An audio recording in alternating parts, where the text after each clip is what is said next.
Hello friends, स्वागत है आपका सीएनजी क्लासेस 12th पर। तो आज हम गणित में अच्छे नंबर लाने के 5 टिप्स आपको बताने वाले हैं। 5 टिप्स जो बहुत इंपॉर्टेंट है, जो आपका गणित का परीक्षा होने वाला है उसमें तो ये बहुत ज़्यादा ही खास होने वाला है। और एक और सवाल रहता है आपके मन में कि गणित के उत्तर गलत लिखने पर नंबर मिलते हैं या नहीं। यानी कि जो गणित का उत्तर आपको नहीं आ रहा है तो आप गलत सलत चाहे 1 पेज 2 पेज लिख देते हैं तो आपको उसमें जो नंबर दिए जाते हैं या फिर कट कर दिए जाते हैं। जो फिजिक्स केमिस्ट्री की तरह, तो फिजिक्स केमिस्ट्री में अगर आप कहीं और का भी आंसर लिख देते हैं तो हमेशा 2 नंबर का जो प्रश्न होता है उसमें आपको एग्जामिनर 1 नंबर तो जरूर दे देता है। लेकिन मैथ में ऐसा होता है या नहीं, इसके बारे में भी हम बताने वाले हैं। चलिए वो कौन से 5 टिप्स और जानना स्टार्ट करते हैं। उससे पहले आप वीडियो को शेयर कर देंगे, जल्दी से शेयर कर देंगे। और जो भी नए बच्चे होंगे तो इस समय सब्सक्राइब जरूर कर लेंगे। पसंद आने वीडियो को लाइक भी कर देंगे बस। चलिए देखिए, सबसे पहला तरीका, गणित के सवालों को जल्दबाजी में हल ना करें। जल्दबाजी में नहीं करनी है आपको, कितना भी आपको टाइम वहाँ पर कीमती हो, जल्दबाजी नहीं करनी है। क्योंकि ये गणित ऑब्जेक्टिव बना लेने के बाद जो आपका ऑब्जेक्टिव बना लेंगे, ऑब्जेक्टिव में वैसे आपको हल निकाल कर आपका आंसर निकालना ही होता है। तो ऑब्जेक्टिव जब बना लेंगे उसको जब सब्जेक्टिव पढ़ाएंगे तो बहुत ध्यान से आपको बनाना है, जितना हो सके उतनी अच्छे से बनाएंगे ताकि आपको गणित के सवाल, कोई फिजिक्स केमिस्ट्री तो है नहीं कि आप कैसे भी बना देंगे। यानी कि वो सवाल का आप किसी और का भी उत्तर लिख देंगे तो एग्जामिनर क्या करेगा, 3 नंबर प्रश्न 2 नंबर कैसे भी दे देगा।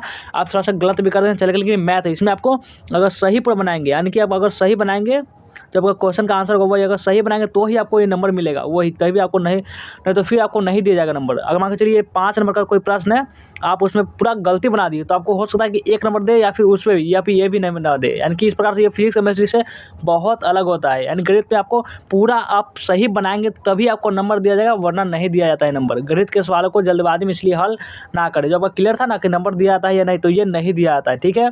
आपको सही बनाना ही पड़ेगा। गणित लिए तो आपको पूरा प्रैक्टिस होगा, आप तो बहुत बार प्रैक्टिस किए ही होंगे बना बना कर, तो आपको कोशिश करना है सही बनाए। वैसे 5 नंबर को देखा गया है कि ये ऐसे 2 नंबर तो दे ही देगा। अगर मान के चलिए पूरा ज़्यादा नंबर का है तो 1-2 नंबर तो फिक्स ऐसे मिल ही जाता है। चलिए दूसरा तरीका क्या है, दूसरा तरीका है कि सही फॉर्मूला लगाएं। कोई भी प्रश्न को आप बना रहे हैं मैथ में, सही फॉर्मूला लगाएंगे तभी उसका जो आंसर होगा वो सही बन पाएगा। अगर सही फॉर्मूला नहीं लगाएंगे तो वो तो प्रश्न वैसे ही गलत हो गया। जो आप उत्तर लिख रहे हैं, जो आंसर लिख रहे हैं, वो तो वैसे गलत हो गया, गलत फॉर्मूला लगाते हैं। इसलिए आप फॉर्मूला का एक नोट्स बनाए हुए पूरा सभी चैप्टर का नोट्स, उसे आप नहीं लिए तो आप फ्री में ही ले सकते हैं। डिस्क्रिप्शन में तो देखिए अगर लिंक लगा हुआ तो आप उसमें क्लिक करके डाउनलोड कर सकते हैं, या फिर आप डिस्क्रिप्शन में जाइए तो व्हाट्सएप ग्रुप होगा। क्या होगा, एक आपको व्हाट्सएप ग्रुप होगा, उसमें आप ज्वाइन करेंगे तो आपको वो पीडीएफ मिल जाएगा। उसमें हम भेज देंगे उस ग्रुप में, तो आप वो ग्रुप ज्वाइन किए होंगे तो आपको मिल ही जाएगा। और नहीं किया हो तो डिस्क्रिप्शन में लिंक मिलेगा, जाकर के उसे कर लेंगे। तो सही फॉर्मूला का है, फॉर्मूला का जो एक शीट हम बनाए हुए हैं वो पीडीएफ नोट्स, तो वो आपको मिल जाएगा। आप ग्रुप ज्वाइन करते ही मिल जाएगा आपको, ठीक है। अगला तीसरा जो ट्रिक क्या है, तीसरा आपका तरीका कि जवाब सावधानी से लिखें। जो आपको उसमें बना रहे हैं ना, आपको जब लास्ट में आपको रफ भी आपको करना होगा, उसमें जो आप घस घस पहाड़ा वाला जो आप जो भी जोड़ घटाव कीजिएगा वो कीजिए। जितना भी घस घस करना है, जो सबसे लास्ट वाला जो पेज होता है उसमें कीजिएगा। और आपका जो यहाँ पे जो संख्या जो यानी कि 1 2 3 जो आपका जो पेज में चेक होता है, आपका जो एग्जामिनर कॉपी चेक करेगा उसमें आपको बहुत सटीक आपको सही जो आंसर होगा वो आपको लिखना है। यानी कि जवाब आपको सावधानी से लिखना है। तो आपको जल्दबाजी बिल्कुल भी नहीं करनी है। हिंदी में जल्दबाजी करिए, फिजिक्स में करिए, केमिस्ट्री में करिए, बायोलॉजी में भी कर सकते हैं, लेकिन ये जो आपका मैथ है इसमें जल्दबाजी नहीं करनी है। आगे देखिए अगला टिप्स क्या है। अगला टिप्स देखिए, अगला टिप्स है कि सारे जवाब लिखने के बाद जवाब को दोबारा चेक कर ले। आप पूरा जवाब बना दिए, उसके बाद आप डिटेल से आपको जो लिखे हुए उसको आप चेक करेंगे कि ये सही है या फिर गलत है। आप हमने दूसरे प्रश्न का तो उत्तर नहीं दिया आप हमने पूरा गलत तो नहीं बना दिया, ये आपको चेक करना बहुत जरूरी है। आप कहेंगे अब बना दिया, आप क्या कर सकते हैं, आप चाहे तो दूसरे पेज में भी लिख सकते हैं अगर आप गलत बनाए हुए, लेकिन आपको सही बनाना होगा। तो इसलिए आपको पहले वो चेक कर लेना है। आगे प्रश्न में मान के चलिए हमारा 2 प्रश्न था, मान के चलिए आपका एक प्रश्न था, हमने इसका क्या आंसर लिख दिया पूरा, हमने क्या आंसर बना दिया पूरा।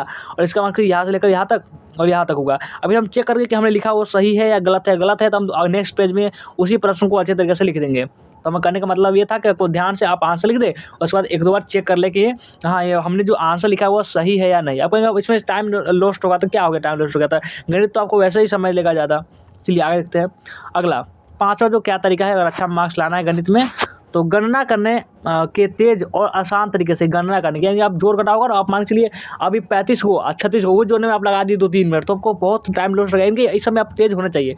जाहिर सी बात है गणित लिए है तो उतना तो आपको दिमाग क्या है स्ट्रॉन्ग होगा ही, उतना आप तेज हो गए तो आप उतना कैलकुलेट तो बहुत आसानी से कर लेंगे। कहने का मतलब है जो गुना भाग जो होता है, डिवाइड, आपका मल्टीप्लाई, ये सब आप अच्छी तरीके से करने में एक्सपर्ट होने चाहिए, तभी आप मैथ का जो जब भी आपको सवाल होगा उसको आप बेहतरीन तरीके से बना पाएंगे। नहीं तो जो लॉन्ग लॉन्ग क्वेश्चन होता है उसको बनाते बनाते आपको पता चलेगा कि आधा घंटा आप उसी में लगा दिए एक लॉन्ग क्वेश्चन में, तो ऐसा नहीं चलने वाला है। तो ये आपको प्रैक्टिस से आप किसी भी चीज़ को हासिल कर सकते हो, इसीलिए आपको प्रैक्टिस जरूर करना है। तो गणना करने में तेज़ और आसान तरीके से सीखती है आपका मैथ में आप इस तरह अपनाते हैं तो आपको हद तक चांस है कि आप मैथ में बहुत ही अच्छा, आप मैथ में क्या कर सकते हैं, बहुत ही अच्छा नंबर ला सकते हैं। मैथ में आप अच्छा नंबर ला सकते हैं। बहुत सारे ऐसे भी बचे हुए जो कि मैथ में 100 में 100 100 में 100 लाए हुए हैं, 100% के 100 में 100 इतना मार्क्स जो है वो ला चुके हुए बहुत सारे बच्चे। हाँ, बायोलॉजी में नहीं ला पाए लेकिन इतने मैथ में जरूर ला देते हैं। हमारा बात करें तो जो आप हमारा हिंदी, तो उसमें तो बहुत 96 ही आया, उसमें 100 आने वाला था लेकिन कुछ एग्जाम ने काट लिया, उससे क्या हो गया। तो आज का ये वीडियो कैसा लगा कमेंट करके जरूर बताएंगे। वीडियो को लाइक नहीं किए होंगे, लाइक कर देंगे, शेयर कर देंगे। जो भी न्यू स्टूडेंट होंगे इस चैनल को सब्सक्राइब भी कर लेंगे। चलिए वीडियो को एंड करते हैं, मिलते हैं फिर से नेक्स्ट वीडियो में।